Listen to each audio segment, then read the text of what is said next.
Obviously, America is the greatest nation in the entire world, but other countries actually have a lot going for them when it comes to history and cultural stuff, and we're going to get into it.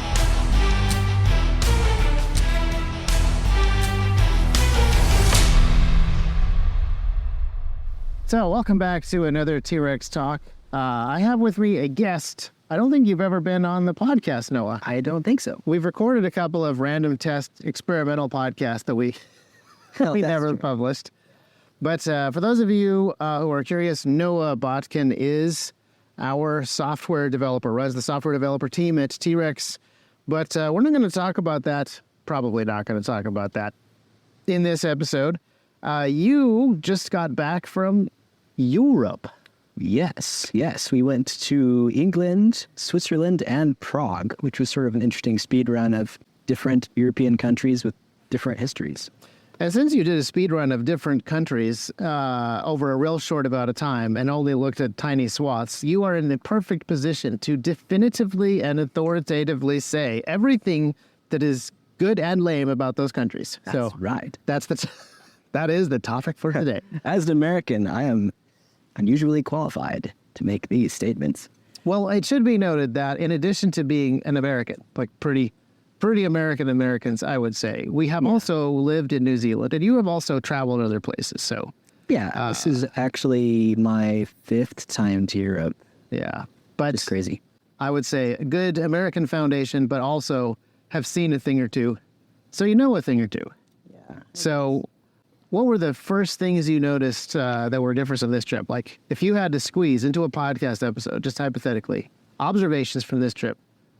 Yeah, it's a little tough. I always find myself making bad comparisons because at this point in my life, I think I've spent more time in European cities than American cities. I'm never in a city unless I'm traveling. Yeah. So if I'm not careful, I make comparisons between American countryside and European cities. However, in general, public transport is a big thing there. Everyone knows this. Everyone talks about it. It's cheaper and takes up less space. Yes, the cities are walkable. Yes, the people there are not fat. I think the only obese people I saw in Europe were other American tourists. Interesting. Which was sad. People there are generally more fit. The food is generally better. This is also becoming a meme that I'm seeing more and more. People complaining, wow, American food's just terrible. And yeah, it is. It is true. When we moved back from New Zealand, it was kind of shocking to me how much sugar was in everything. Yeah. I really should figure out a food guy, a nutritionist or somebody to talk about how American food is broken. Because it isn't just that Americans are greedy. That's the old meme. Mm-hmm. The new meme is that the FDA has betrayed us. Yeah, with seed oils and GMO and all sorts of things, which, I don't know. I've always sort of considered nutrition a pseudoscience because there are so many people that say different things and there are so many fads that sweep through the industry. I think it's infinitely more complicated than our current understanding. Yeah. But we understand it better than we did, 30, 40 years ago. Yeah. So, but I've always considered it sort of impossible to understand. And I think maybe that's just lazy on my part. Well, and I would say we've talked about this on previous episodes. Not only has the FDA kind of messed up food, but massive federal farming subsidies that essentially dictate what the primary ingredients of American food are going to be. Such as corn. Corn, soybeans, etc. Because we have a lot of corn bought up by land barons in the Midwest. Almost every American food has a lot of corn in it, and all American beef is corn-fed because corn is paid for by the government and essentially free. Yeah, and cows are not even very good at digesting corn, but it works well enough. Yeah. So back to Europe. Yes. Let's talk about Switzerland for a little bit. Switzerland does cows differently than America. Yeah. Well, I don't know much about Switzerland cow industry. We did have a day to the Alps, and they do put bells on all their cows, and it does sound amazing when you are looking around you at the Alps, and then you hear like the constant white noise of the bells echoing through the valley. It is the cows climbing the Alps. Yes, as the next generation says, the vibes are immaculate, and they really are. No, one of the interesting things about Switzerland is that their economy is pretty far ahead of the surrounding countries, probably because they didn't fight a super damaging war And they didn't adopt super socialist programs directly after the war like England did. Yeah, England got really centrally managed. Most countries did while they were fighting the war, because that's typically what happens. And then it's a very pragmatic move when you're fighting a war. And it takes a long time to roll back those centralizations. So, like, Germany rebounded faster than Britain did after World War II, which is just insane. And World War I, for that matter. In World War II is interesting. I think that a massive, there's a couple of books that touch on this. The Dead Hand is one, and other books kind of about the dawn of the Cold War. Part of the reason that America and other allies, Europe and England in particular, were very slow to roll back some of those World War II centralizations is they went straight into Cold War centralizations. Yeah.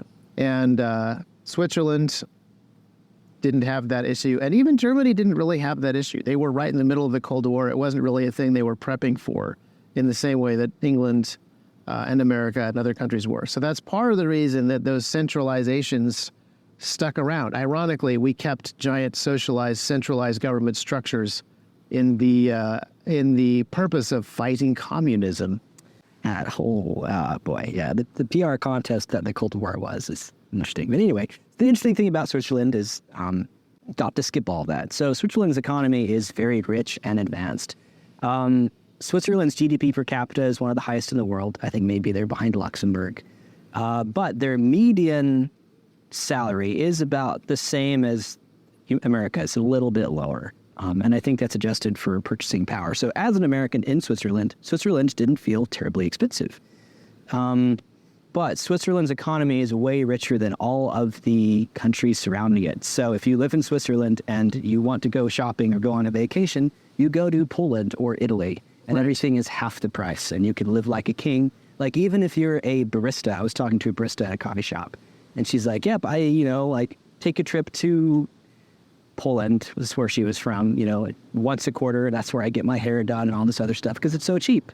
And it's and that's one of the perks of living in a rich economy. In the economy, all the wages are higher and everything is adjusted to be more expensive. So it's kind of a wash within that economy. But then once you go outside of it, you realize how powerful you are. And that's my experience as an American. As an American, I am rich by default. Because I operate in a rich economy. You operate in a rich economy and you can travel to poor economies. Most Americans, so we don't really see this as much in America. The other meme is that Americans don't travel, don't see other stuff. But America is very big. Americans who travel often travel inside the United States. And the federal government makes sure that there is a lot of equality across the American economy. You don't notice counties and states that have abominable economic policies because the consequences are kind of spread out across multiple states. The EU does that a little bit, but not nearly as much. Yeah, I mean, these countries still maintain their own. I don't really understand which countries use the euro and why. England still has the pound. Switzerland still has their franc, and the Czech Republic still has the kroner. But they are all, to a certain extent, still within the EU. I mean, obviously, England's supposed to exit, but they still haven't really. Brussels kind of manages money and bailouts and things, even for the countries that maintain their own currency. But there still is enough economic and other types of freedom there for governments to do what they want. What about other types of freedom? Did you feel, as you were bopping around these different countries, the cold, dead hand of totalitarianism pressing down upon you? Nah, not terribly. I mean, sadly, we were in a lot of touristy areas, so they were artificially wealthy for that reason. Probably, so one of the interesting thing was just going from Zurich, which is one of the richest cities in the world. Switzerland has a minimum wage of $26 an hour. And then we went to Prague, which is a fairly, big city.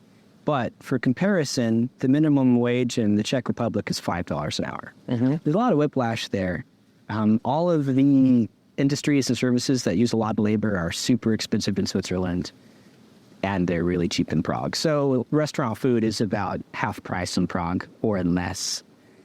As far as totalitarian controls, Prague, the Czech Republic has an interesting history where, they got steamrolled by the Nazis and, the National Socialists, and then the regular socialists came and pushed the National Socialists out. What's interesting about that, though, is that, and I didn't really understand this, probably because I just don't know Eastern Bloc history very well, there was a communist party in the Czech Republic, well, I guess it was Czechoslovakia at the time, which emerged fairly organically. Like, obviously, they had very strong ties to Russia, and it became a member of the Soviet Union. But Russia didn't do a hard invasion, so to speak, at first. They did later, after the Communist Party in the Czech Republic started weakening, 20 years, 30 years after it was formed, and the Russians thought they were syncretizing. Then they rolled in with the troops and set up a Russian-Soviet government. But that wasn't until like the 70s.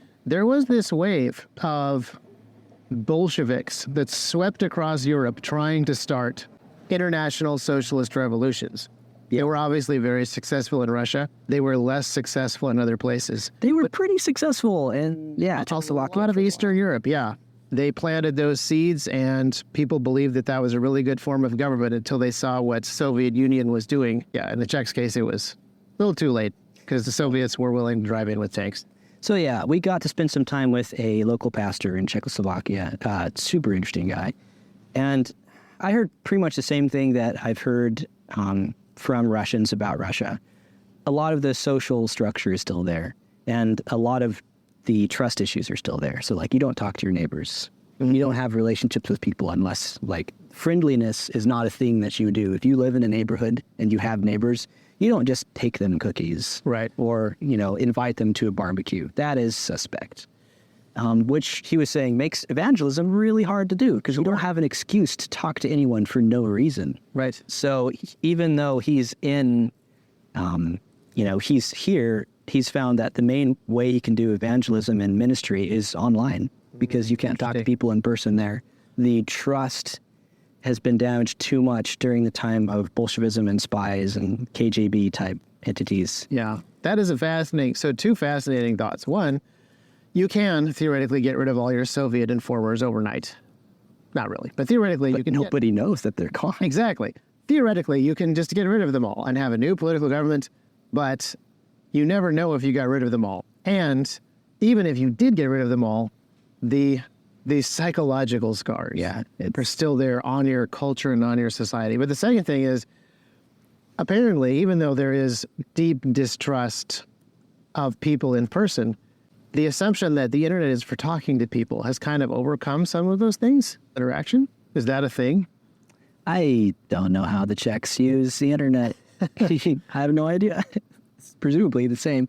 But this was a super strong contrast from Switzerland because the people we interacted with in Switzerland were very friendly and absurdly generous. Like we'd go to a museum or something and be like, oh, sorry, we're technically closed. And we'd be like, well, yes, well, but there is this one exhibit we wanted to see, and this is our last day in Zurich. And they'd be like, oh, well, all right, we'll take you in. And we saw this sort of a generosity over and over again. And maybe it was special. But in general, it just seemed like they were not rigid letter of the law rule followers, which is really interesting because in Switzerland, they conform to a lot of these stereotypes that I've heard about Germans. They're neat, they're detailed, good at engineering, high standards. Sense of humor? I feel like I wasn't able to get a good sense of that. This seems like they're less rigid than Germans, which is cool. Of course, I haven't been to Germany, so I have no idea what I'm talking about. Well, it is interesting that there's a lot of flack fired at Swiss reformers. Yeah. The reformers that went to Switzerland in the 1500s and put into place these incredibly hateful, rigid, puritanical, Calvinistic systems. And the fruit of that Reformation in Switzerland is not the straw man. The Reformation in Switzerland, yeah. That's another thing. So we were mostly in Europe to find some source material about the various Reformation revolutions. So in Zurich, we learned about Zwingli. In Prague, we learned about Jan Hus. And those are very interesting. I got a different flavor of the Reformation then. I had just sort of always thought about the Reformation as this revival, evangelistic. People were coming to Jesus in droves and getting a personal relationship with their Savior. And it was this huge enlightenment thing. Or that's not the right word, but a revival. Revival. Yeah. And that did happen, but a lot of the blood spilled around the Reformation was not about any of that. It was really about a shift in power. And a lot of the people who got on the side of the reformers were not interested in ideology insofar as they could use it to justify taking back power from the Holy Roman Empire. Oh, yeah. And that's Henry VIII, perfect example. Perfect example. Yeah, we went to his castle. Can't remember what it's called. Hampton Court. That was interesting. Henry VIII was such a character. Yes, yeah. He is a living meme, all except that he's not alive anymore. People complain about the inflation that happens today, but like in, I think, 3 short years, he debased the English currency from being 85% silver to 15% silver. That's very clever with his mints. Yeah. Anyway, that's a different story. No, he's a perfect example, though, of a guy who, as soon as there was the glimmer of a Reformation and a challenge to the authority of Rome, he jumped on that bandwagon for entirely political means. Mm-hmm. Political expediency was his game, not a more biblical way of doing stuff.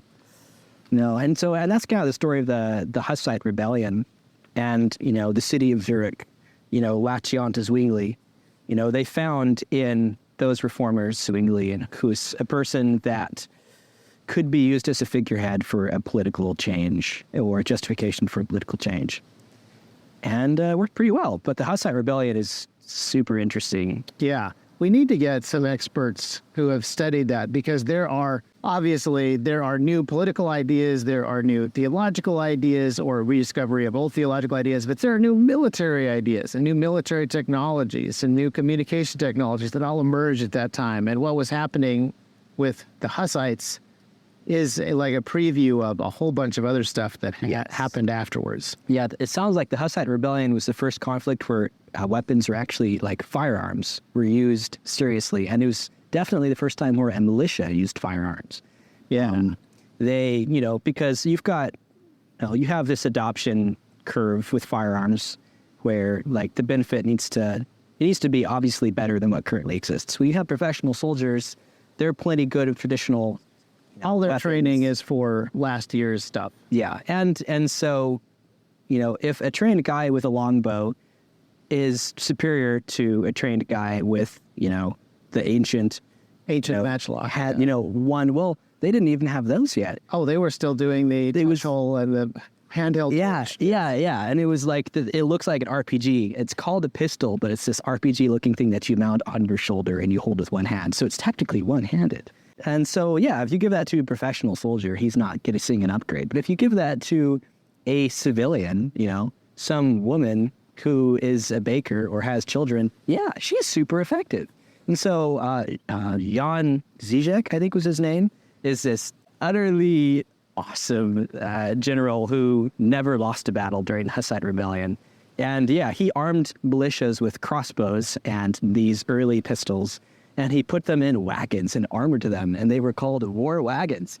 And then you have these completely untrained people shooting out of them as they drive toward a heavy cavalry unit. And they broke heavy cavalry with regular, peasants. Yeah, regular peasants inside of metal wagons. Yep. And it's described as the first, I think, artillery maneuver in history is the stuff he did. Just incredibly innovative. It was the first tank charge, but they didn't really call it a tank, so we'll call it an artillery maneuver. Some people call that the first tank. Yeah. Which, I'll take it. Ideas have consequences, and this is why people form up behind ideologues like Huss, like Zwingli. Even people who are not really on board with the ideology, they are on board with the change and the figurehead and the opportunity to fill the power vacuums that they see coming.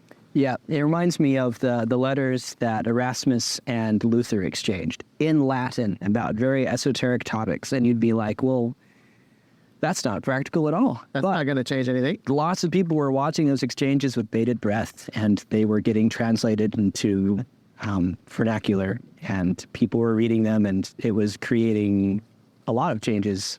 And I think I was noticing that a lot about the different Reformations is it always started at a scholarly, esoteric level. Yeah. You know, some scholar, some monk would be like, this seems wrong. And he would start complaining about it. And like, that seems really small. But it always turned into... Yeah, I think we can see that today where American academia decides to change how we do gender studies. What could be more impractical and esoteric as something that covers gender dysphoria, a rarely seen particular disorder. And now... Yes, and then somebody realizes, I can weaponize that. This is weaponizable. Yes. Yeah, and I think, Karl Marx, I don't know, I haven't read much about Karl Marx, but, he was a fairly unknown guy writing about fairly esoteric things, and people realized, yes, this is a new religion. I think that as time goes on, some of those guys get sharper. Like, I definitely think there are people in American academia who are not accidental leaders of movements, but they study their history and they say, aha, these tiny levers actually move big things, and I will be the guy. I'm going to get this ball rolling. Yeah. I was just reminding of, Charles Darwin, Yeah. where Darwinism got turned into a religion, and he had some political beefs that went beyond Fitches and barnacles. But I don't think that he planned on social Darwinism or political Darwinism the way that we have it now. This presupposition that everything goes from simple to complex affects every aspect of how you think about the world. But yeah, no, he definitely had a bit of an agenda. He was pushing a barrow, as they say, with his barnacle experiments and his finch observations. But I don't think that he realized what a linchpin he would be for certain groups. yeah. If you had told him that the Jews would be eradicated based on some of his presuppositions, I'd be really curious to hear what his thoughts were. There's probably no way to know what his thoughts were, given that he wrote a book called The Origin of the Species, and then the other part of the title has to do with the preservation of the favored races. Yeah. Neither here nor there. Let's see. Totalitarianism. Yeah, so that's a thing. But you didn't see, like, jackbooted thugs dragging people to prison on this particular jaunt. No, nothing interesting like that. Again, lots of touristy locations. And it is interesting. Everyone wants tourism. So generally, the touristy parts are the safe parts. Mm-hmm. Touristy parts are well maintained. Yeah. Now, this can be a downside. I've seen this in other nations. Tourist money is some level of artificial. And tourist economies get detached from reality a little bit. And that can have a negative effect over the long term. Yeah, I've always looked down my nose on tourist economies, and I know they're, for a lot of cities and communities and countries, it's kind of all they have. They do feel artificial. The skills that you develop to build a tourist economy don't seem to generalize very well to other sorts of things. Right. You can't necessarily scale them. They don't transfer. Mm-hmm. Yeah. Man. So now that you're back in the United States, what do you miss from Europe, and what are you glad to see again? Oh, I'm glad for this space. Obviously, I'm coming back to the country, so again, false equivalencies. Oh, I do miss the better food. It's kind of boring that there's basically just two languages in the States. Of course, I miss seeing the old 800-year-old, 500-year-old buildings everywhere. Mm-hmm. It's easy to get disconnected from history here in the States because there isn't very much of it around you. Right. And in Europe, especially in England, I feel like, you can get lost on some country road and just end up at this old 500-year-old chapel. And everyone takes it for granted, so maybe they don't actually reap the benefit of feeling connected to history. But as an American, when I go there, history feels much more real and significant. And just the compounding results of people being diligent and building for the future is something that you see. And it's inspiring. And you don't really see that in the States. Like, sometimes in New England, you'll see something that's 300 years old. But that's really pushing it. Yeah, and it is, so there's a couple of aspects there. One is the fact that the American colonies are very recent history compared to lots of stuff that went on in Europe. There's another issue too, which is America is very big, and Americans have always been very quick to travel. So whenever there's a new opportunity, a gold rush here, oil discovered there, you'll just build a brand new city there, and people will just pull up stakes and go live in that brand new city. There isn't the same connection to the land either. And I don't know that that's necessarily a bad thing, but it certainly allows you to lose ties to the past and to think in a very short-term sense. I think that's a pretty natural result of land being cheap. In England, land is so scarce, and I think in most of Europe, if you have land, you don't just freely sell it, hope that you can find some more elsewhere cheaper. That's not really an option. Whereas in the States, land has been so cheap for so long, you can move. Is that the government might give you land?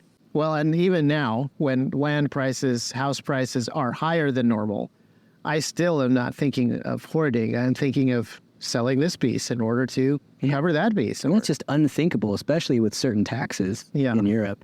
Inheritance taxes are huge. That's something that I didn't research as much as I would have liked to, the way inheritance taxes work in different countries. But that is a super important way that governments can control the balance of wealth in a country, is how inheritance works. And inheritance taxes in England are pretty hefty.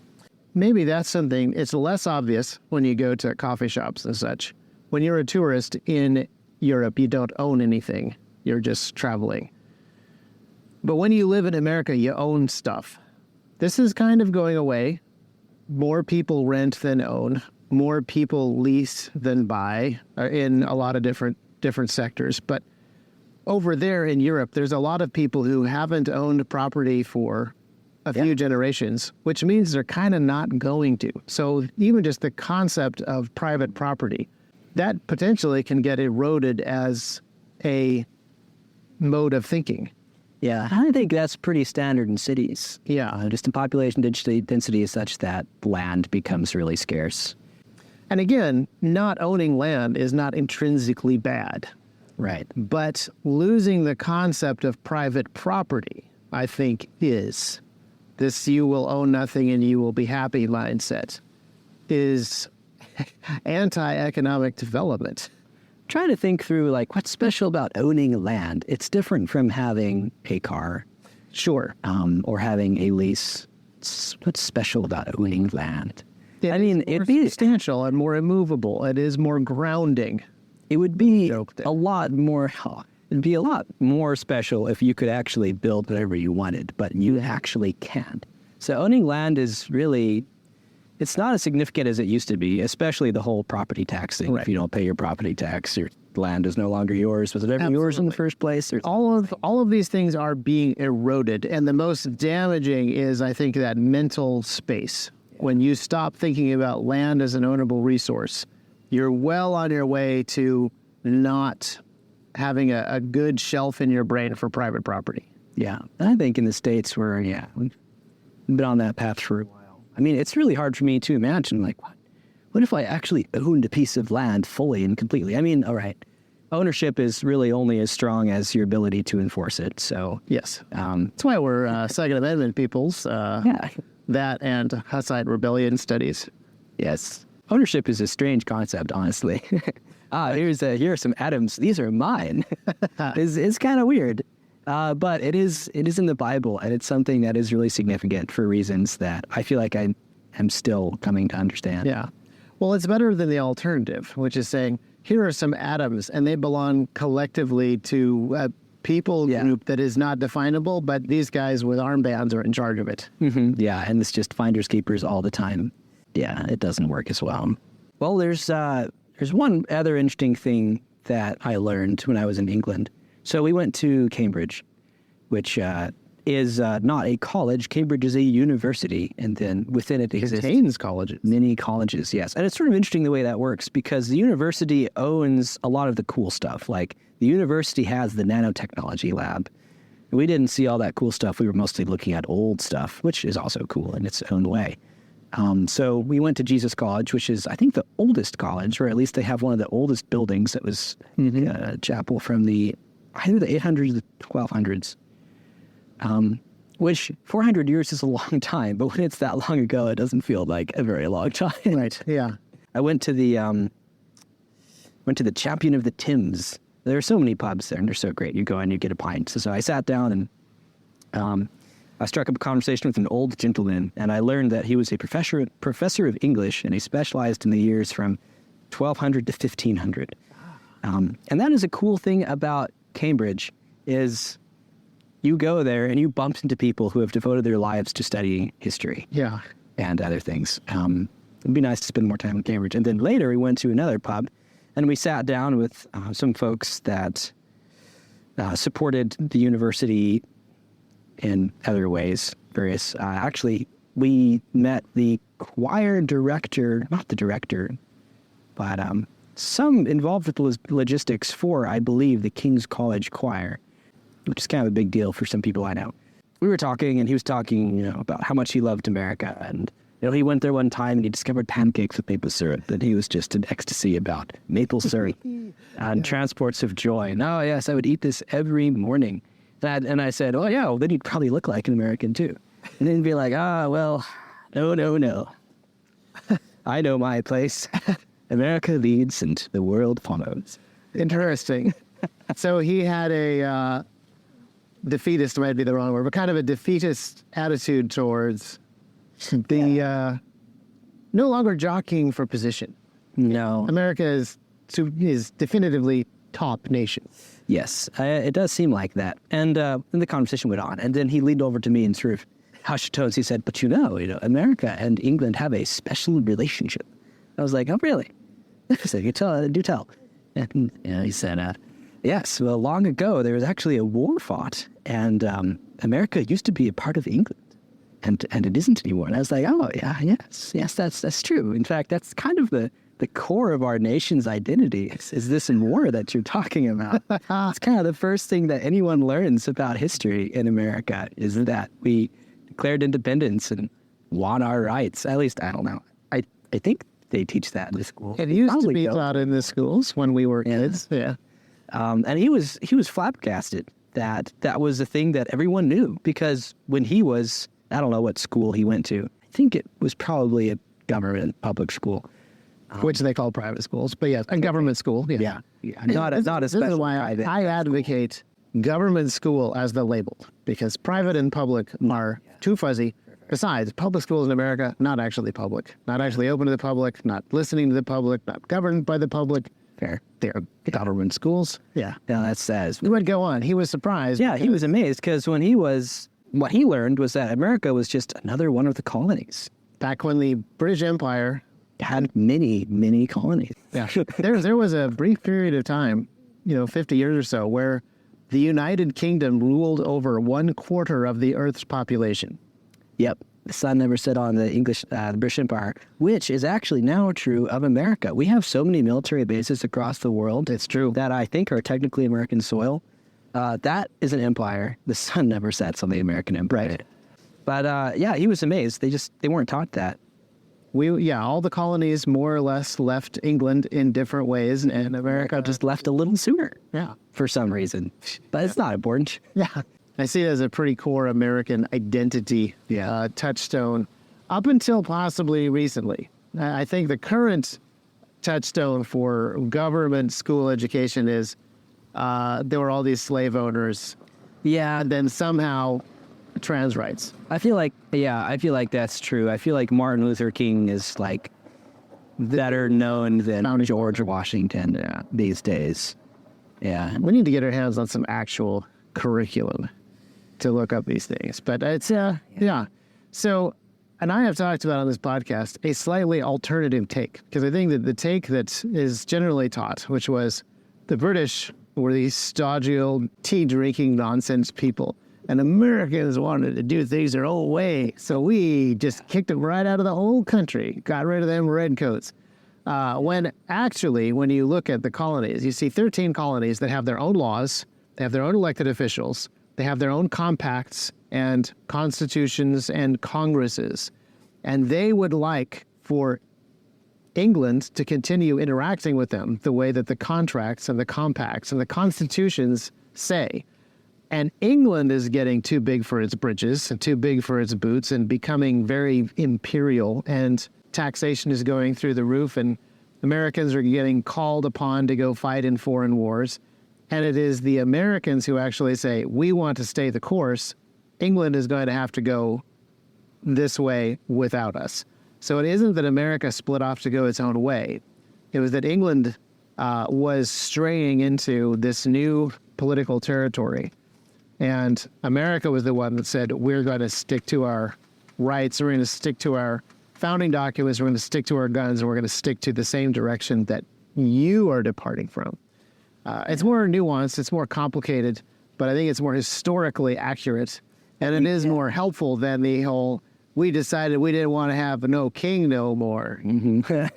Yeah. Because we did actually decide that we wanted George Washington to be the king. And he said, no, that's terrible. I know, guys. Yeah, I don't know how many people thought that was a good idea, but that was the way it was done. Yes. Up until that point, because monarchies were still the status quo. The idea of a democracy was pretty fresh. Actually, where did they get the idea for a democracy and a republic? Because this is like a brand new idea. What were they reading? Oh, so this is a fascinating topic for another episode of T-Rex Talk. Tune in next time. Well, this is a fascinating thing. Speaking of Cambridge, I have a fantastic book on this very subject of what they were reading. And I have not recommended it to people because it is so expensive to buy books. I know a place. But you know a place now. So we will revisit this topic. But the short answer is, they were reading a lot of the reformers that you went over to Switzerland to find out about. They were reading about the Swiss cantons that had a very decentralized governmental structure. Whether or not they had monarchies or parliaments or whatever, they were looking at the Reformation, which tried to decentralize power and building on a lot of those ideas.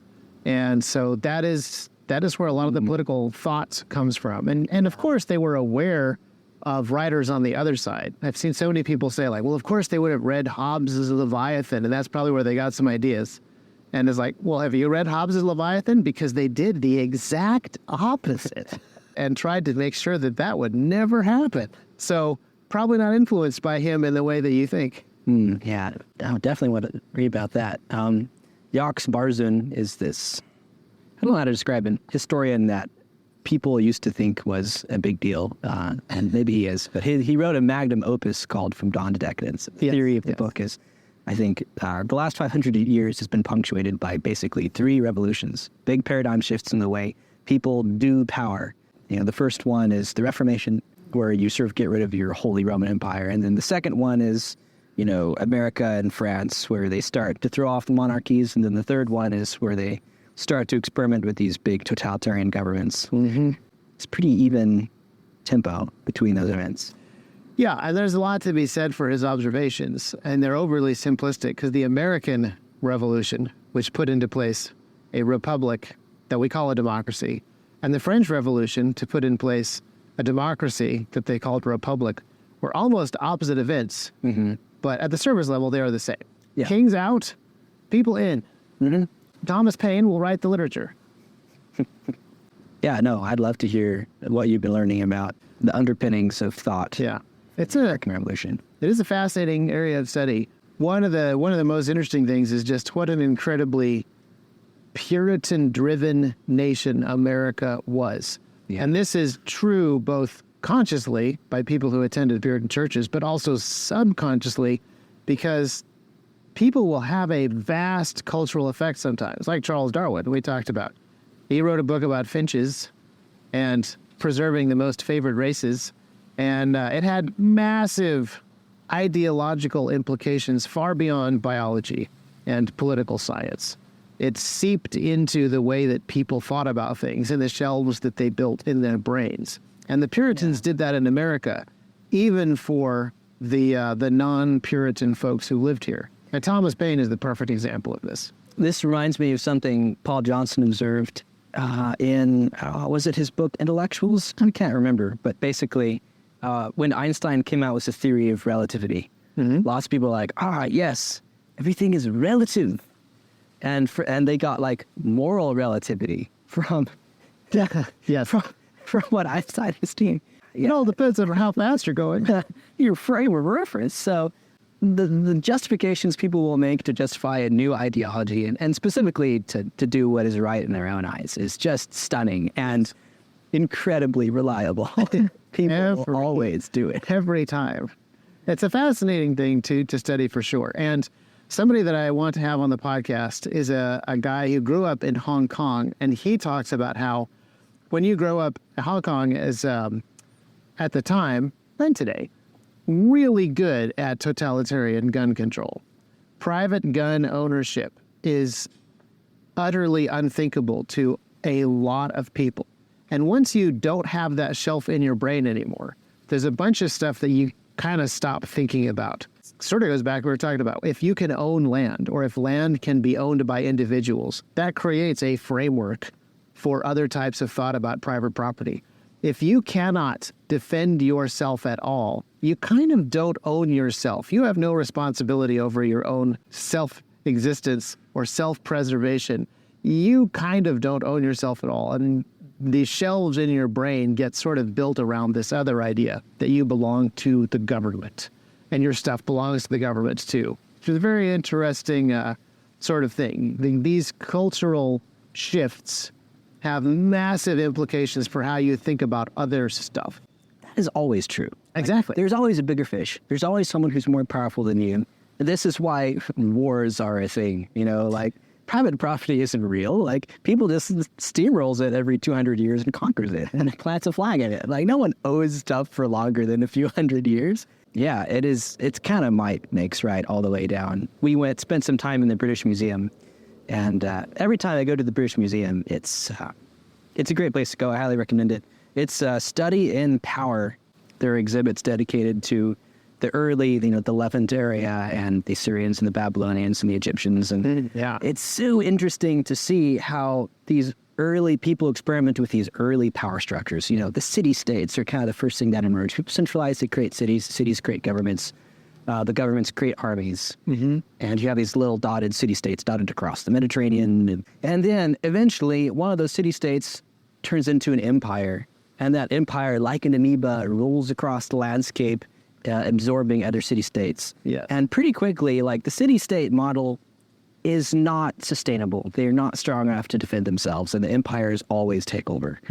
One of the interesting things that I noticed is that the Egyptians invented the empires about 1,000 years before anyone else figured it out. They invented a very powerful empire on multiple levels, economic, military, cultural, etc.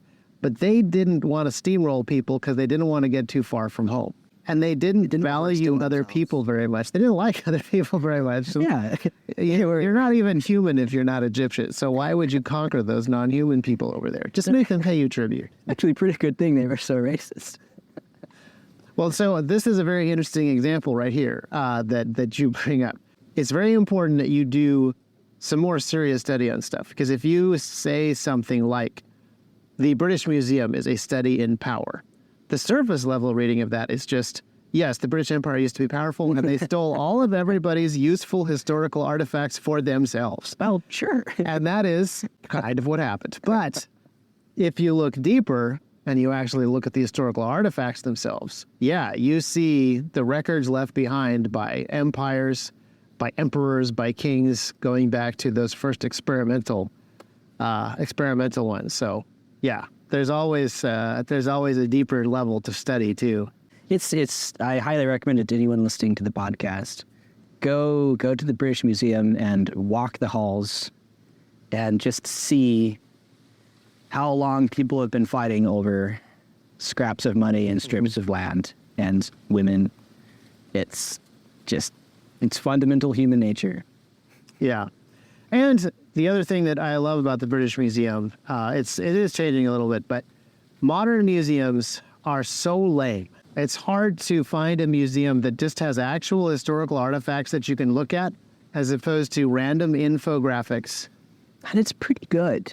The British Museum is very good at having the actual stuff. thanks to And the bias is honestly light. The bias is light, and there's not a lot of spoon feeding. Mm-hmm. There's a whole bunch of amazing stuff in the British Museum that you have to find its implications for yourself. There isn't a giant, colorful fourth grade infographic on the side.